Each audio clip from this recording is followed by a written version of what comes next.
We hear a lot of perspectives on the Mankind podcast. Inclusion of a guest is not an endorsement of their views, and the opinions expressed here do not always represent the mission or values of the Mankind Project USA.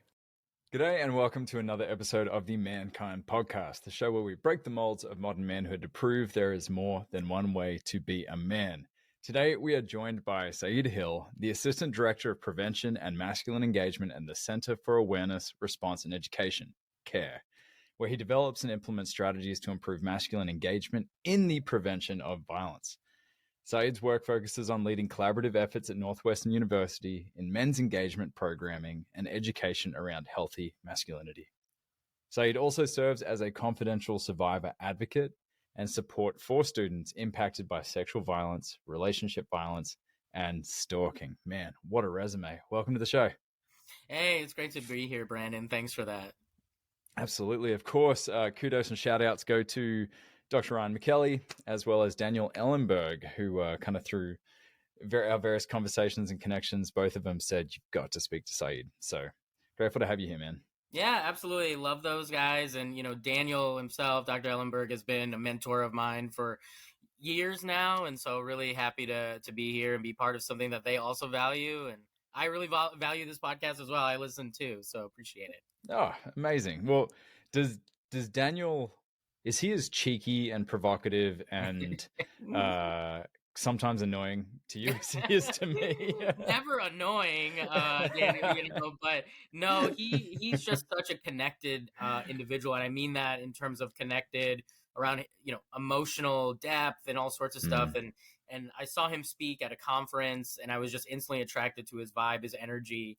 And he's really helped me with a lot of my healing process and how I think about professionalism and professional development. So I love that guy, and he always gives me something to think about. So I really appreciate him. So I say annoying kind of in jest because I will be so stalwart on a thought, opinion, belief, and he'll be like, tell me what you mean by that, and just totally shove a shiv into it and open it and help me kind of see maybe some of the areas in which I'm misinformed or so. Yeah.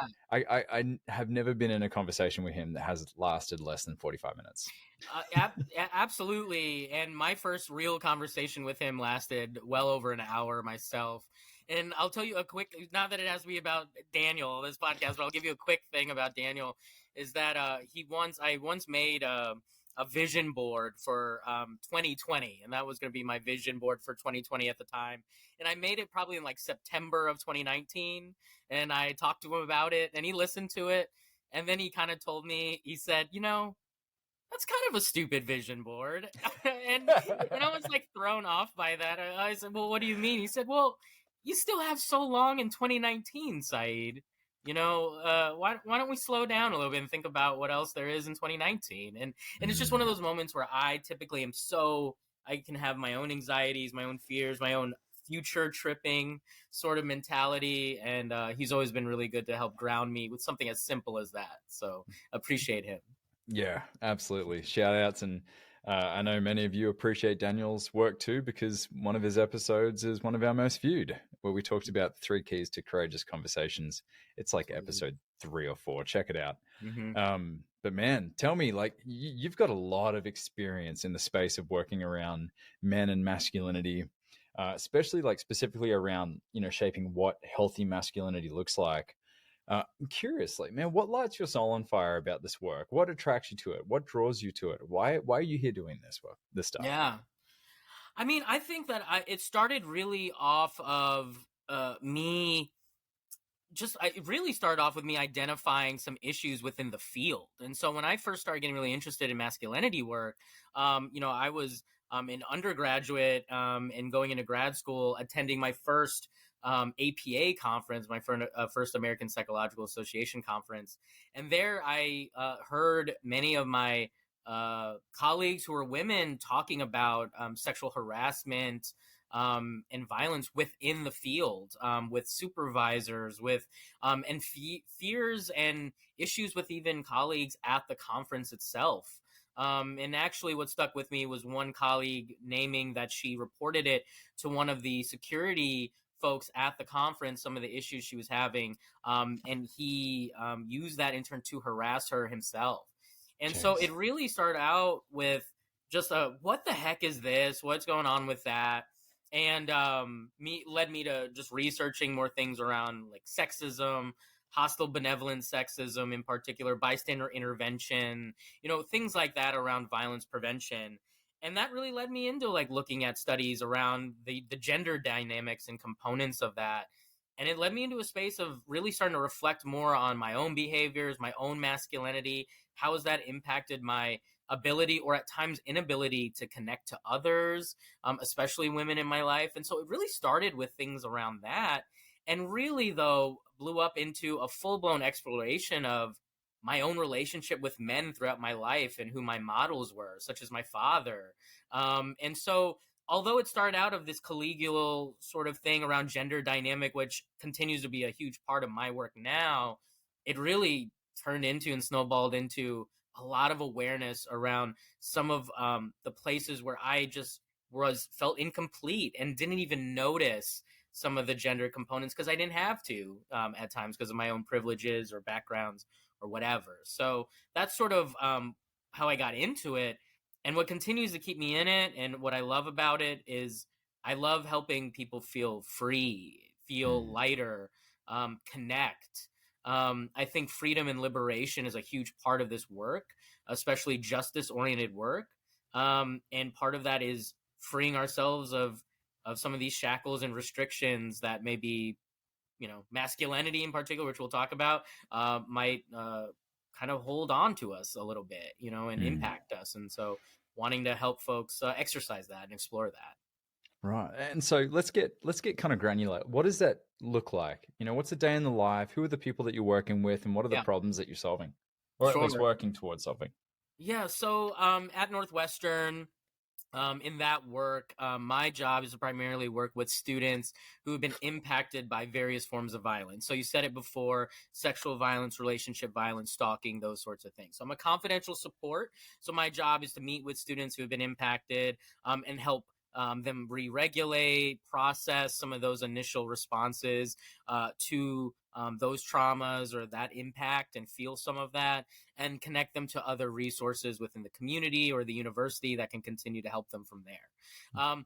That being said, a lot of my job is very multifaceted. So that's one piece of it. But I do have this masculinity specialization within that role as well. So assistant director of prevention and masculine engagement. So what that looks like is doing a lot of workshops, programming, curriculum development with different departments at the university to promote healthy masculinity as a means of prevention. And so what that might entail is I do run a 6-week curriculum-based program at Northwestern called New Men. That is NU, the letters NU, and then men. So, a little play off of Northwestern University. You see how, that's why we get paid the big bucks, right? To come up with stuff like that. Very hip.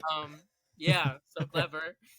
So we have that program that takes our male and masculine of center or masculine identifying students through the process of deconstructing their masculinity. So what does it mean to be male or masculine in society?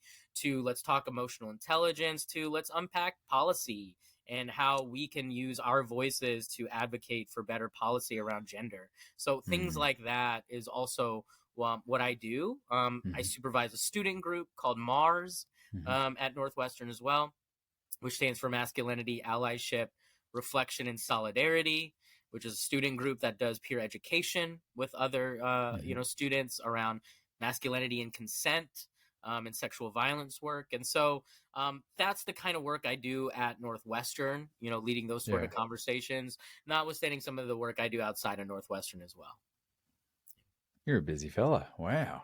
That's amazing. It's too busy. So if I can tell anyone to, also don't be afraid to slow down and say no. I struggle with that, and so I'm in that now. So that can also be part of this whole talk too. Heard, absolutely. So there's two things that caught my eye there. So working with these students, one might assume you'd be working with primarily females. Do you also have male students come to you for support? Absolutely. I mean, we know that there's so much stigma already around, for our survivors for coming forward, talking about it, processing those sorts of things. And so, and then you add on sort of a gender sort of specific stigma around men and masculinity. And so I do see obviously plenty of female identified students, folks who don't identify. So our gender neutral students, I see many of those students as well.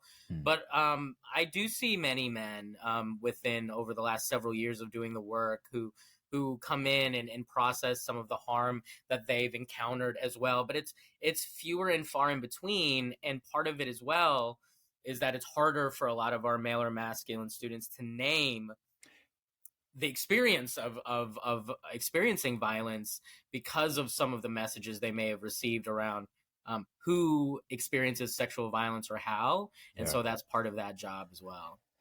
Yeah, I was interviewing a man a while ago, different show, different setting. And it was actually, with his request, we didn't post it, nor will reveal his identity. But he went through that challenge of coming to terms with harassment that he'd experienced. In fact, it was his boss, who was female, who was inappropriately touching him. And when he went to his friends, they were all like, "Oh man, lucky you, she's hot," trying to. And he felt like he had to go along with that narrative and be like, "Yeah, I guess lucky me. I'm also a married man.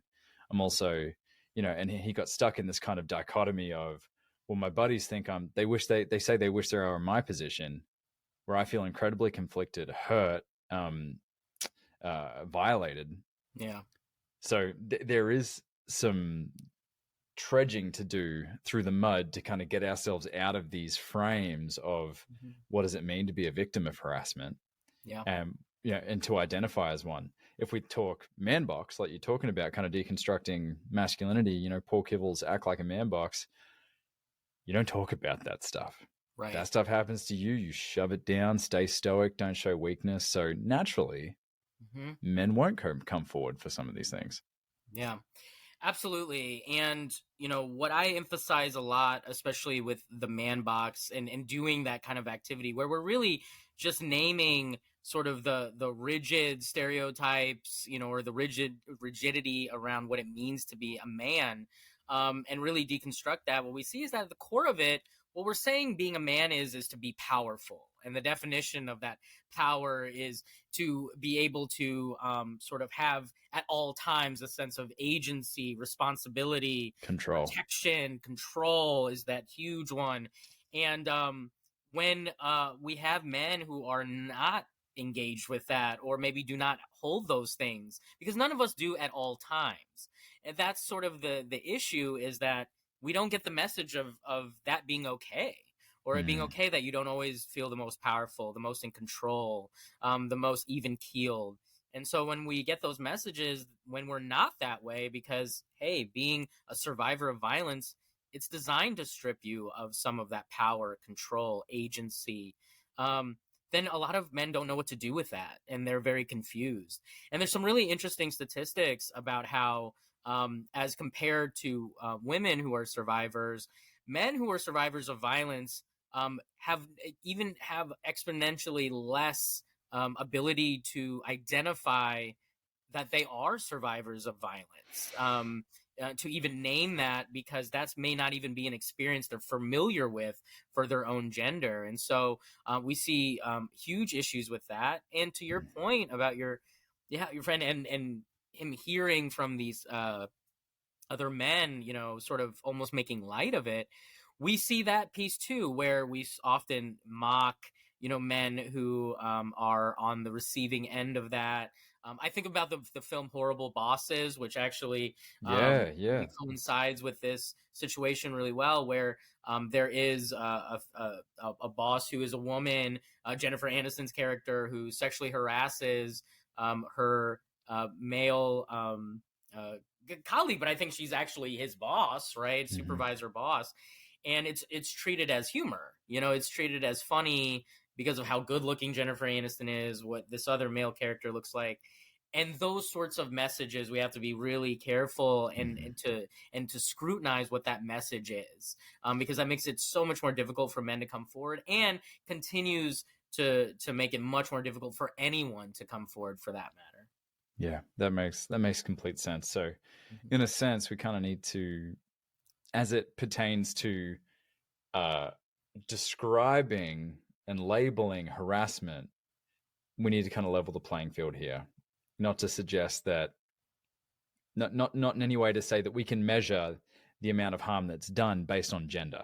Absolutely. Yeah. So if a man's experiencing harassment, if a woman's experiencing, if a non-binary person is experiencing harassment, it's harassment, and we don't need to be measuring who has it worse. In those instances, we need to treat them with the same care and encourage them, especially men, encourage them to go into the process. I want to kind of look at from the lens of a student.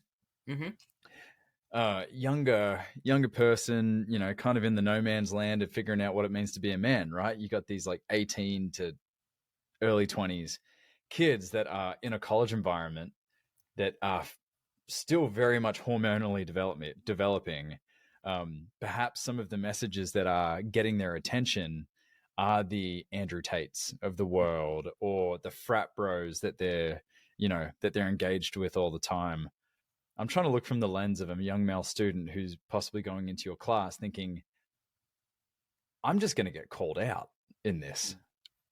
Yeah. Why would I do this if I'm just going to get called out and be told that I'm not the right way to be a man, or, people are going to tell me that I'm just a toxic masculine, that I am the epitome of toxic masculinity.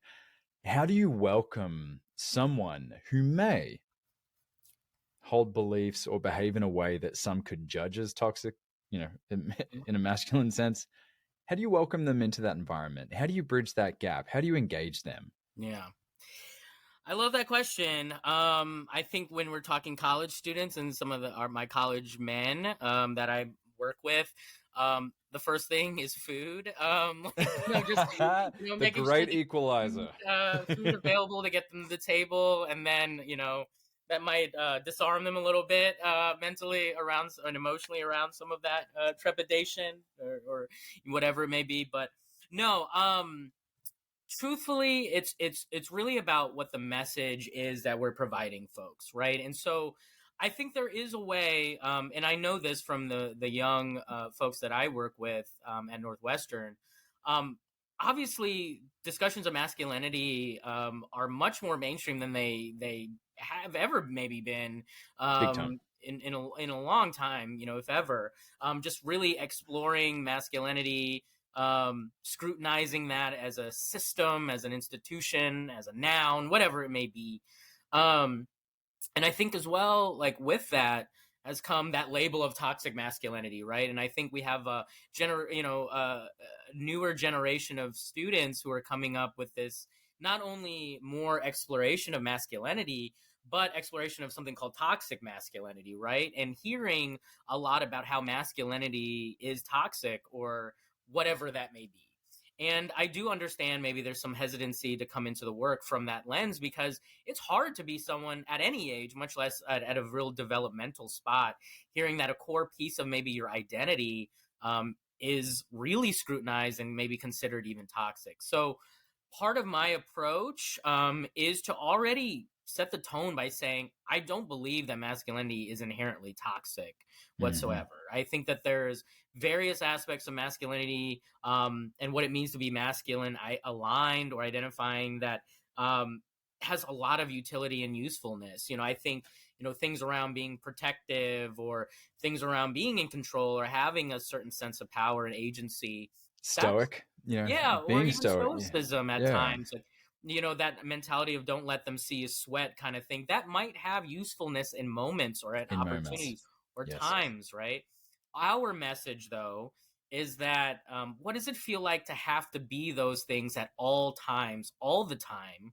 Or else if you're not, you're ostracized or criticized or be made to feel less than as a man. Our message is to say, look, if you want to be some of those things sometimes and you need to be those things sometimes, that's perfectly okay. What's not okay is living probably within that rigidity at all times, because that's extremely anxiety provoking because we can't be all of those things. And so what we Yes. say is like, we can be those things, but can we add some flexibility to that? What we want to say is like, we need to adapt masculinity, or a vision of masculinity that's much more flexible and less rigid, which is the reason why I use the term restrictive masculinity. That's the kind of the terminology I use that's been really helpful for our students to connect to masculinity work in a different way, because we're saying that it's actually restrictive, because it certainly can be, which we can unpack that a little bit more here in a second, Yeah. as opposed to inherently toxic, which really lands very negatively for a lot of the folks that we want to engage in this work. All right, so we just had a slight little technical difficulty. As we do in this format, we don't get to chat face to face. You were just talking about using the phrase restrictive masculinity as opposed to toxic masculinity. And there's a part of me that feels vindicated, because I have this conversation frequently with people who use the phrase toxic masculinity, not in a combative way, but I ask them, tell me what you mean by that. Mm-hmm. And many of them just go, well, men who behave badly.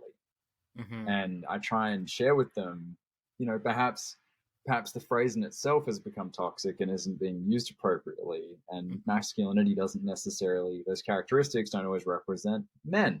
Yeah. Number one, a lot of men don't. Some men might lean more towards feminine characteristics and traits. And then again, some women or non-binary folk could also behave in toxic ways that could be considered masculine traits. Anywho, all that to say, you're like the fourth doctor now who has come on and said that.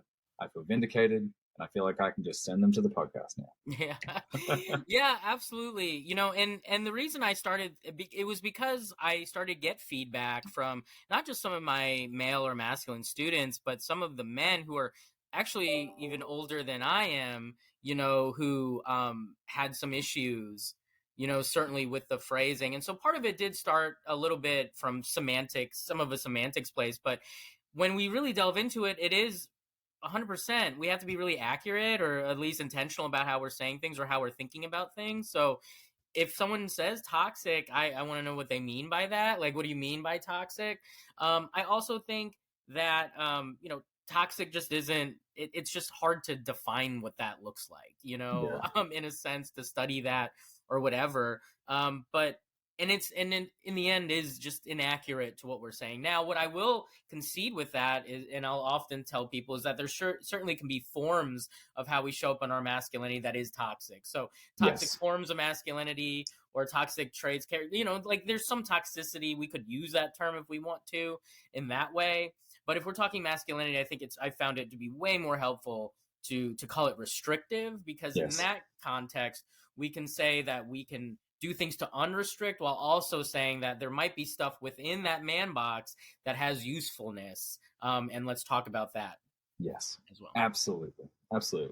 Because I think that also lends to a lot of the single parents out there that have had to lean into both energies, both poles, you could say, between masculine and feminine, that have had to do that have had to defend their families and, fight off the saber-toothed tiger per se, and lean into certain masculine traits. And then look at the men who are incredibly caring, incredibly nurturing, that really try and lean into that, say, as a parent or a role model, or to those whom they care for or take care of. So, I'm happy that we're broadening it here.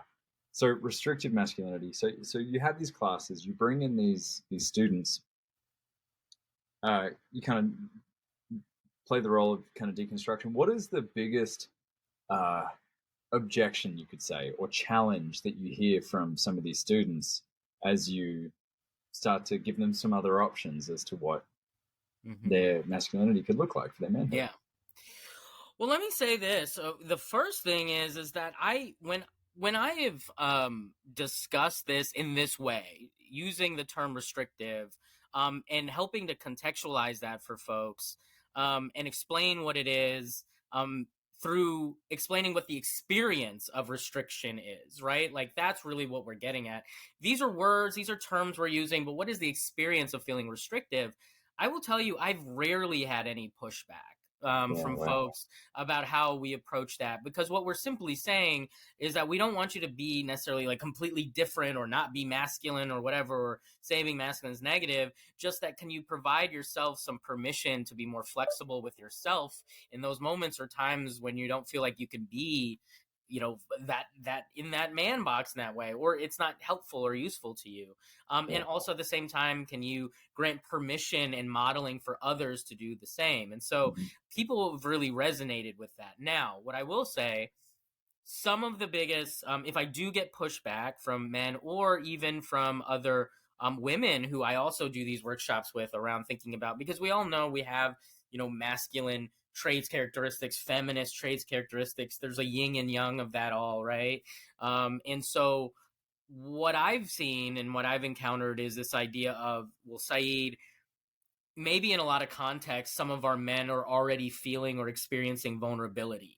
So, for example, some of the pushback I might get is from some men or women of color in particular, talking about our men of color who might be already susceptible or vulnerable in society around, say, issues with police, right, or other forms of violence that might be coming up for folks.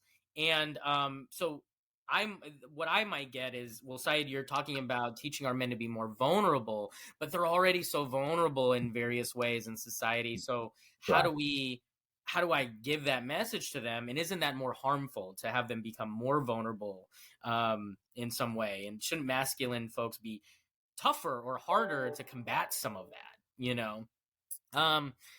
And so what I typically will respond with is like, I can understand and empathize with the thought, but also, if not, and sometimes these have been like mothers of sons who have said this to me, and what I'll tell them is, well, who then can they actually be vulnerable with then, right? If you're already saying that they're already vulnerable in the societal space, and you're also saying that you need to toughen them up, maybe this is a single mother situation, which I've gotten that quite a bit.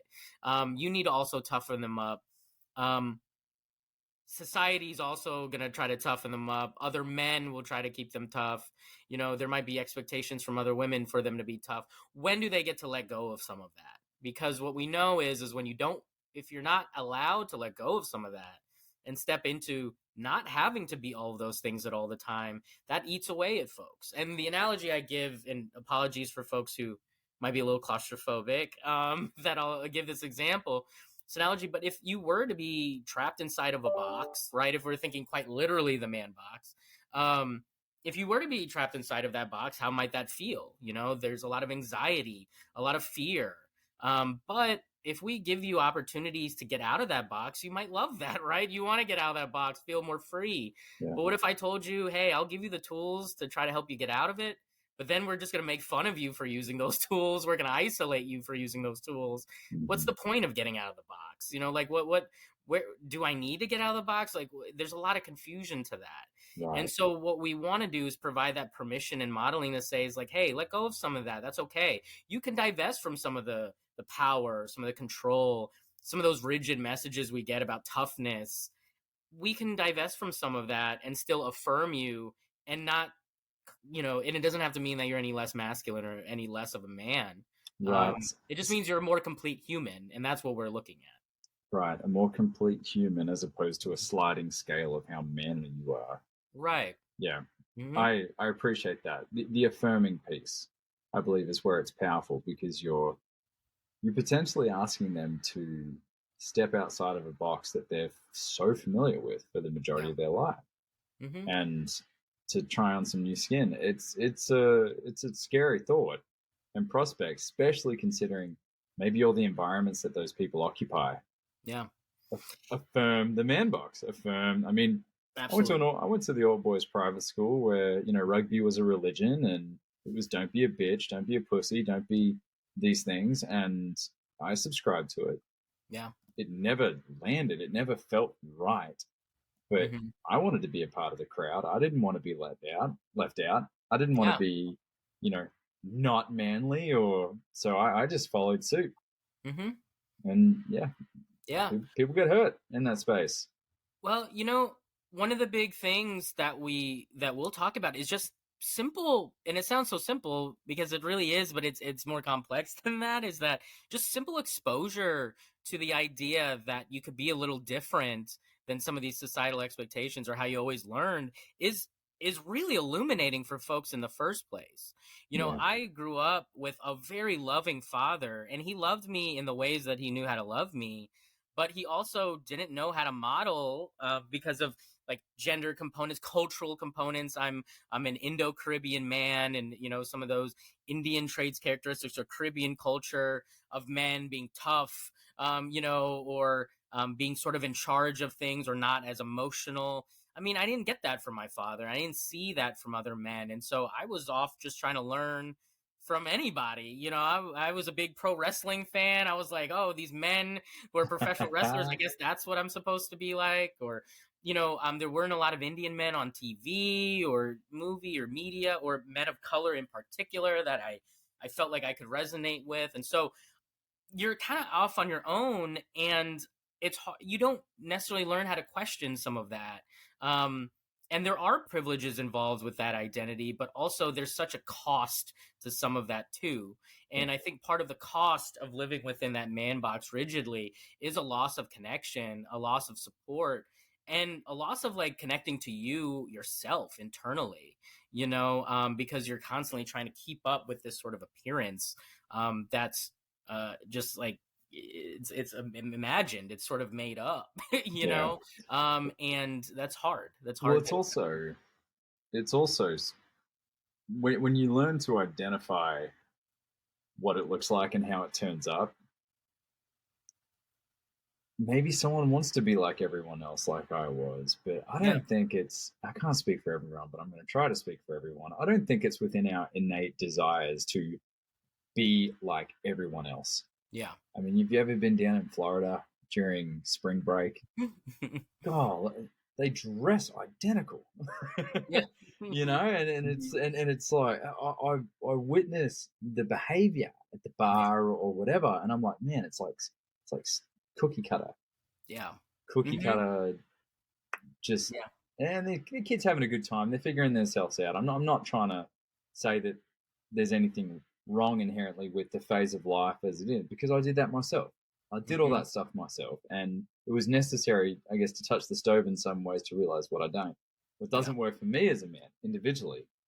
But yeah, it is definitely that pressure to be like every other person, the archetype of manhood, the archetype of masculinity, to have that power, to get the girl, right? Go for the triple instead of the double. For sure. Well, go ahead. That's yours, man. You're the guest. Oh, okay. Yeah, no, the only thing I was going to add to that is, and I appreciate you even bringing up the example of women, for instance. And so part of what we talk about with the man box activity is thinking through, like, one of the stereotypes for men is, having sex with women or pursuing sex, at all times. Like, men need sex all the time or want sex all the time. And it's not just that, it's sex specifically with women. That's the stereotype. That's the rigid part of that too. Yeah, and heterosexual. So there's a piece here that you can really address from different angles. One is, if there's a constant desire or you think requirement even for you to pursue sex with women, how does that impact your approach to even connecting to women?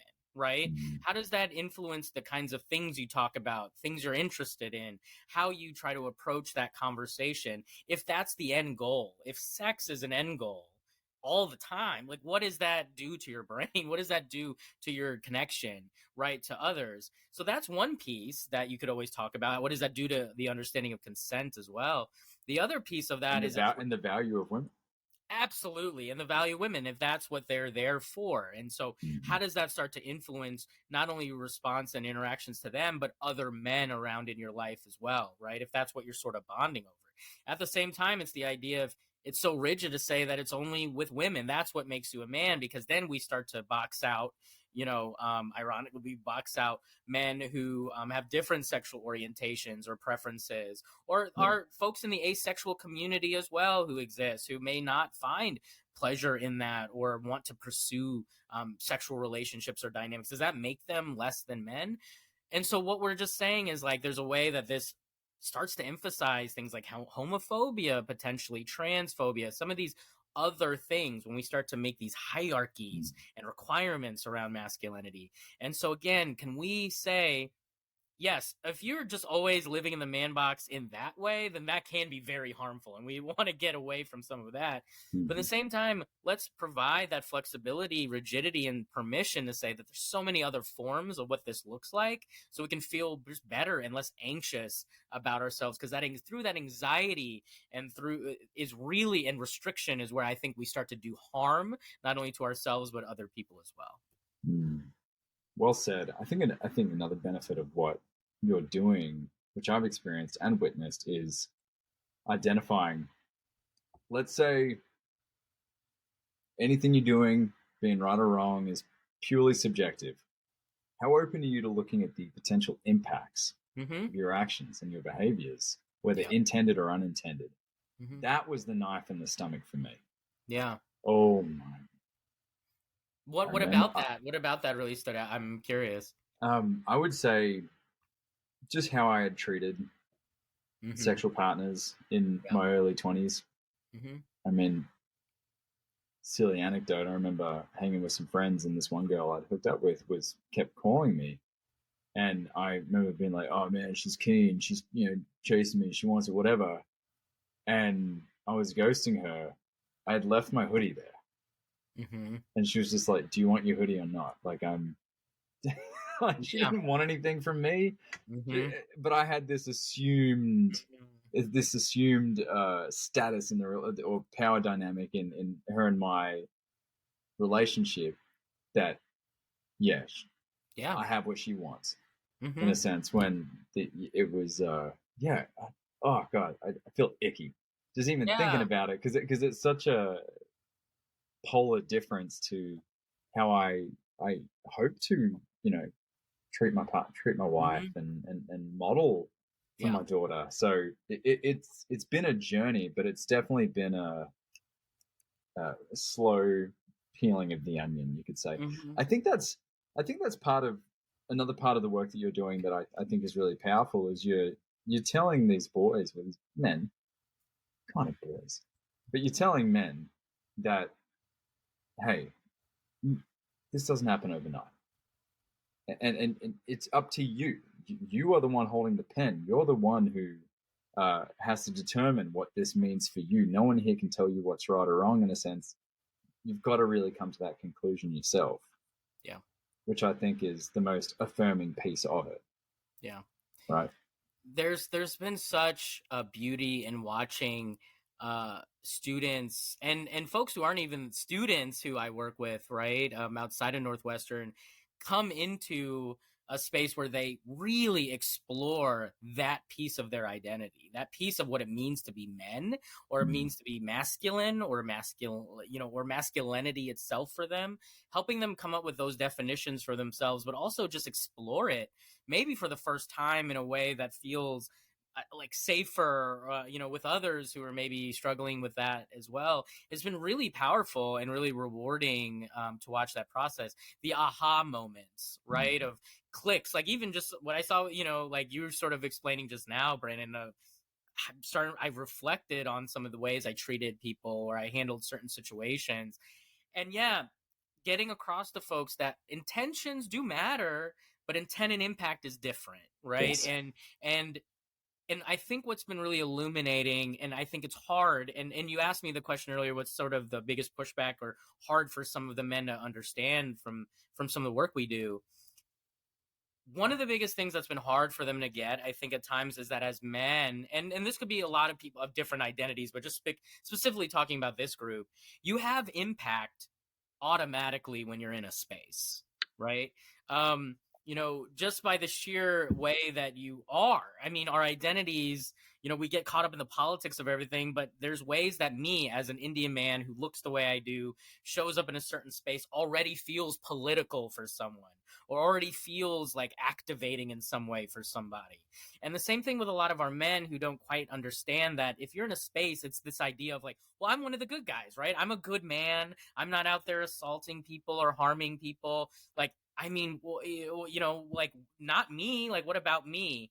And I think it's hard for folks to grapple with that. Like, sure, it may not be you, but that's hard societally for folks to, especially for some of our women, to what, just trust that or just know that, given everything, all the historical atrocities here. And so can you check the ego and sit with the fact that you have impact already, and it might be part of the work to like accept that and do something with that too. Well, and I think we also forget grassroots trust building and building a relationship. Mm-hmm. I went through that myself, man. I was drinking the Kool-Aid when I got into men's work, like big time. Yeah. And man, I thought I immediately deserved access to people's life stories and their biggest challenges in life. And man, I crossed the boundary a couple times where someone was like, I don't know you. I'm not prepared to share that with you. And I was like, oh, I don't deserve access to these things because I'm a quote unquote good guy. I have to build those relationships, earn their trust, earn the right to be able to even go there in a conversation or so really it comes down to, okay, I'm in a room. There's unintended impact of me just being in that room. How do I model who I am at my core, as opposed to request what I hope to get from others in that said room? Right. I want to ask you about, another big part of your work, which is, creating allyship. As you said, here we go. Implementing strategies to improve masculine engagement and prevention of violence. What are some of these strategies? Like, what is something that we can, the listeners here and myself can help promote, help sponsor, help put out there? What are some of those strategies to help, give men the power? I'm going to say this: give men the power to prevent violence. Mm-hmm.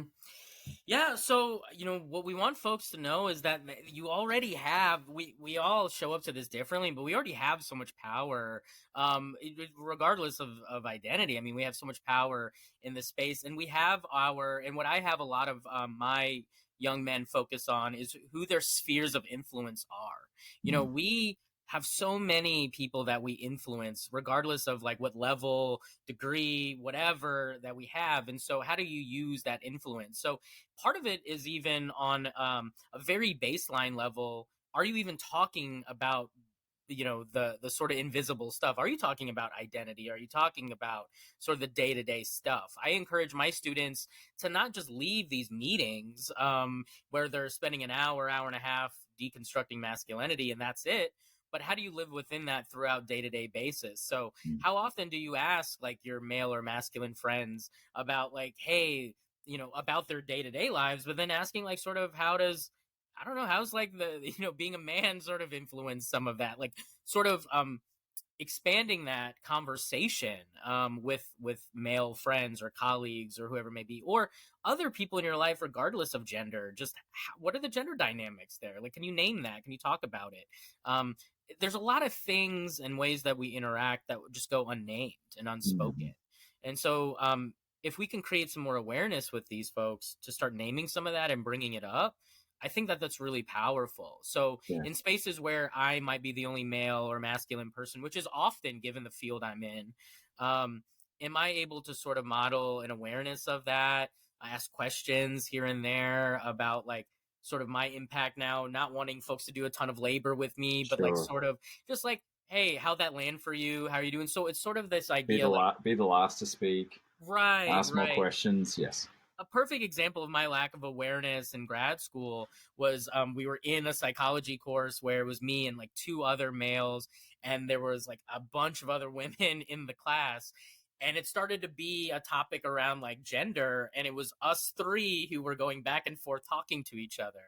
And the professor, who was a woman, pointed that out.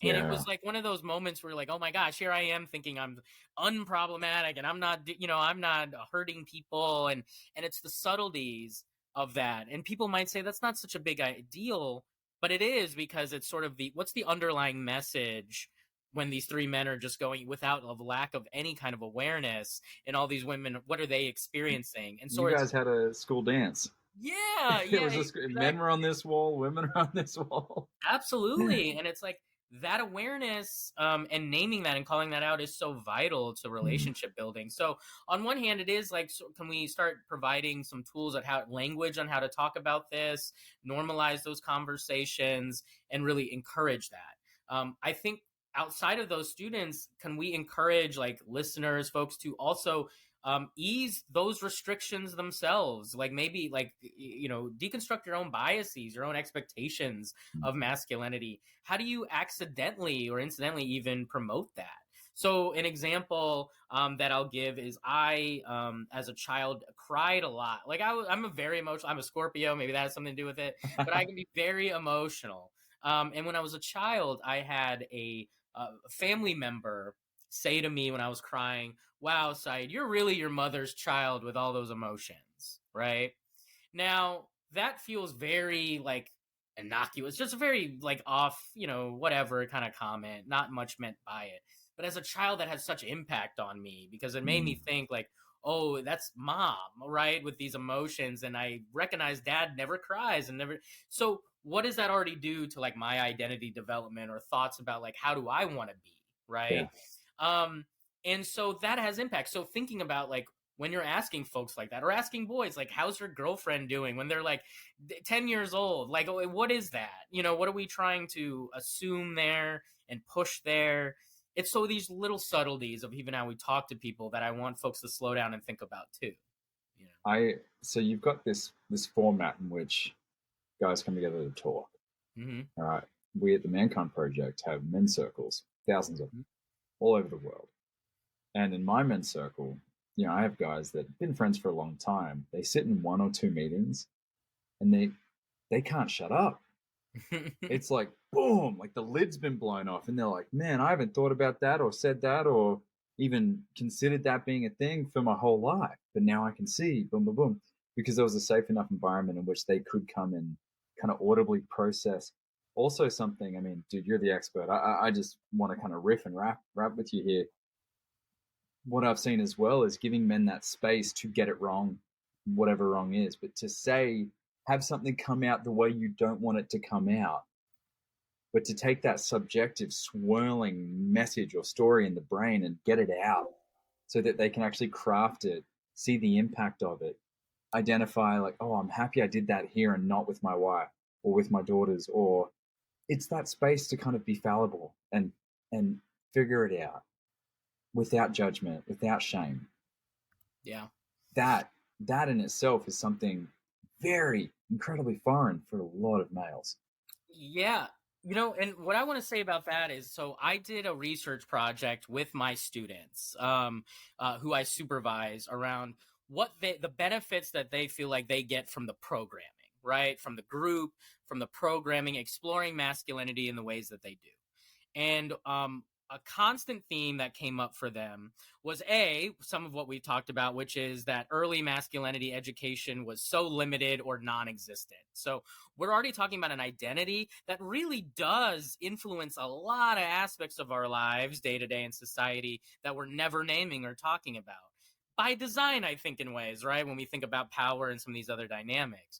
So that's one. So the awareness is key. But the other thing that they mention is constantly is that they really appreciate a space where they are allowed to be authentic and make mistakes, right? So one of my students, mentioned that like, it was one of the first times where he kind of was able to be in a space where he knew other people were also going to be clunky and kind of weird. And we also as a society don't have a great idea of what accountability really looks like or how to like address harm or even name that like something is offensive or whatever.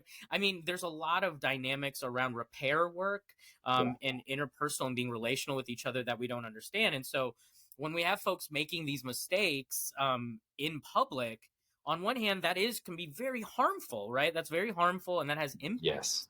But at the same time, we need a space where we can sort of educate and not to say that all these women need to be the ones doing that. That's part of why I wanted to do some of this work and get into this was to take some of that labor off, but also using, and keeping in partnership with folks who are women as well around this work but in hopes that like to ease some of that. I think that's part of it. I love that you said that too, because we have these models now of someone saying something that they likely regret, and they've been tarred and feathered. It's been a stain on their career, on their image, on their family's image, and because it's so easy to frenzy and get high on that, as opposed to offer them an opportunity, create accountability, offer them the opportunity to take responsibility, not to put words in their mouth as to what's right or wrong, but a chance to respond, to clarify, to go deeper into what they said, as opposed to, you said this in this article, which can be inferred all these ways. I'm going to assume the worst, yank that thread, and now all of a sudden you're public enemy number one. Yeah. Yeah. What we know about some of this work is that, I mean, there is a way that I don't have the expectation that every time a mistake is made that or someone is offended, that they have to be the ones that educates that person in that moment. I mean, that's so much labor, that's impact, and that's hard, and to navigate that. I'm thinking a more macro level of that, where we kind of say, for example, looking into alternatives to accountability around some of these issues, right? Instead of like shunning someone or shutting them out of society completely, can we do something around transforming harm into something that can be helpful to us societally? So that might be restorative justice and restorative practices, for example. A great resource that I would love folks to engage with is any work by Miriam Kaba, for instance. How do you spell that? Yeah, so you can spell Kaba, Kaba. And let me make sure that I think there's an E in Miriam's. I want to make sure I get Miriam's exact. Okay, links will be in the show notes to her work. Sure. Yes. So Miriam is Miriam, Mariame, and then Kaba, Kaba. Okay. The abolition of the prison industrial complex. Yeah, so Miriam is just a really dynamic speaker, scholar, everything. But the site transformharm.org is a great resource, but it's a resource that allows folks to sort of start to engage with how do we do accountability in a way that's helpful societally and as a community, as opposed to these individual ways we try to do accountability where we just maybe shun people out, and lock them out of society. Because often what happens with those people when we shun them, if you want to use the term cancel, whatever you want to use, what happens is often they're sort of operating independently with all the problematic thoughts, behaviors, whatever, and now they've been ostracized, and that often causes more issues. Or they get absorbed into other unhealthy communities that go, hey, that was totally unfair, they did that to you, come join us, and we will indoctrinate you even further into this unhealthy behavior. Can we hold people accountable in an affirming way? Yes. As opposed to a way that feels like we're piling on and that sort of thing. And now this is not to say that we need to make excuses for these folks. We need to coddle folks and all of this. No. This is hard work, and this is difficult stuff we're talking about. But if we can move toward a more restorative practice sort of space with some of this, I think that's how collective healing happens more. But I also understand it's hard, and you have to find who's able to do that kind of labor, who's got the emotional capacity for that kind of work. Yes. But I think that's part of our responsibility as men and other mass folks doing this work, is to continue to do the work internally for ourselves, but share that with others, so we're creating a different environment. And I'll give this quick example of one of my buddy's sons years ago. He was about 7 years old, and we're watching a TV show together. And in the TV show, a young boy and a young girl kiss each other. But the way it happens is that this young boy they're not talking to each other. They're kind of looking at each other, and he just all of a sudden kisses her. And they kind of look at each other a little shocked, and then she runs off, and it's kind of a whole thing, right? That's the scene. And I think we've all seen a scene like this probably in a show before. I turned to my friend's son, and I asked him, what do you think about that interaction just now? What do you think about those two together? And he's like, oh, kissing, I don't know, that's kind of gross. He's kind of in that space. And I kind of asked him, well, okay, but did it seem like, oh, she wanted that kiss? Just curious, And he's like, no. And then I asked him, well, what's the reason you know that? He says, well, she didn't really ask for it. I didn't, there was no indication. He just did it. And it's a way to kind of slow down a little bit. And that may be an innocent sort of thing. But if we're trying to get into a consent-based culture and understanding for our young men early about bodily autonomy, which is also important for them, not just so they're not predators, but for themselves, because they also can be survivors and victims, obviously. Getting into a culture where we can start getting them to slow down and be more intentional about noticing things and naming it for them is so vital. And that's just one small thing you could be doing day to day, is use these teachable moments to really slow things down and be intentional, because they're like sponges right now. Yeah, absolutely. Sure are. So Said, mate, we got to wrap things up because of our technical difficulties. I hate to drag you over time. Man, how can we find out more about you and your work?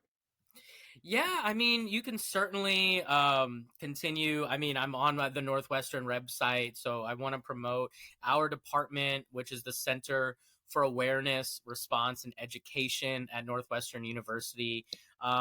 Such a vital service there. I work with amazing colleagues. I'm the only man in that office, and I know that they do so much labor in that office, seeing students. That really helps provide me space and time and energy to do the masculinity work I do and do it in the ways I do, and to be here with you promoting certain things. So, those folks are amazing. Carrie, shout out to her, my supervisor, Caitlin, another colleague, and Kamari as well. So that's our office at Northwestern. So you can find me through the CARE website on Northwestern. You can also link up to me, obviously, on LinkedIn. I do a lot of consulting work on the side where I help institutions build masculinity-based programming, curriculum development, gender-based harassment trainings, bystander intervention trainings, retreats. There's all sorts of stuff that I can work with folks around and doing that kind of work. And so you can always connect to me on LinkedIn. You can also find me on Dynamic Cooperative as well as a site. So it's called dynamiccooperative.com. So I'm part of just a group of amazing individuals who are former colleagues of mine from Northwestern, who now we do our own consulting stuff, where we do social justice oriented consulting work around like race, gender, all sorts of stuff. And they're amazing too. So you can find me through that work as well. But I'm on those socials, just, Facebook, whatever. You can get at me there too. Fantastic. But yeah, just find me there. Beautiful, mate. Well, it's been an absolute pleasure having you on. Grateful for this time. I'm walking away with a ton of learning, a ton of notes, and feeling in a really kind of reflective space. Hearing you bring your experience to the forefront for me and our listeners. So a lot of gratitude to you, mate. I'm sure this won't be the last time. There's a couple things that we had on the list to talk about that, no doubt, man, you're the man for the job. We talked about, a big part of your work is actually working with people who have committed acts of harassment and, talking about, is the appropriate response to just tar and feather them and drag them through the streets, ringing bells, screaming shame, or is there a more redemptive approach to help, these men kind of identify these behaviors, as well as, approaching older men who might be a bit slow to accept or adopt these social changes. But alas, we'll have to tease that for the next time we get together. Grateful to you, mate. Thanks for being here. Yeah, thank you again for the opportunity to be with you, Brendan. You're amazing, and I love this podcast. And yeah, if there's a demand for it, I'd love to do a part 2 with you. This is a lot of fun. So thank you for that, and thank you for highlighting the work. I really appreciate it. My absolute pleasure. Thanks, of course, goes to our incredible listenership that join us each and every week. I say each and every week. God, we've been posting bi-weekly. We've had some stuff happening on the back end of the show. I hope you guys can appreciate and understand that we endeavor to get these out weekly. It's not always possible. But we want to keep bringing incredible human beings like Saed to your ears so that you can learn and just like me, learn that there are more than one way to be a man in this world. So thank you, gratitude.